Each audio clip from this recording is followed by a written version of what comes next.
Docteur Sivignon, vous êtes présidente de Médecins du Monde. Que pensez-vous de la loi Asile et Immigration?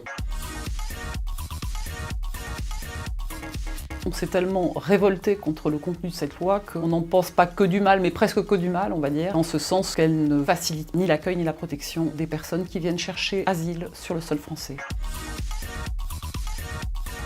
Oui, absolument, on a les moyens financiers, humains, d'accueillir et de protéger toutes ces personnes sur le sol français. Aller vers de la vraie diversité, vers des gens qui ne nous ressemblent pas, mais qui, somme toute, ont beaucoup de points communs avec nous.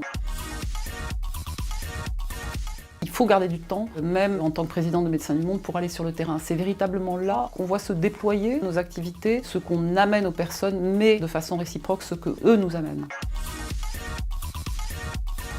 Non, nous, on n'est absolument pas dans l'interdiction de la prostitution. On accompagne beaucoup de personnes se prostituant dans leur travail, puisqu'on ne parle pas de prostituées, mais bien de travailleuses du sexe. Je resterai probablement au conseil d'administration pendant 2 ans. Je suis également membre du conseil d'administration de Reporters sans frontières et j'aspire à d'autres conseils d'administration également. On est très inquiet des derniers développements de ce qui se passe sur le territoire de la bande de Gaza en termes de dégradation, avant même le dernier épisode, des conditions sanitaires, d'accès aux soins et aux droits des Gazaouis.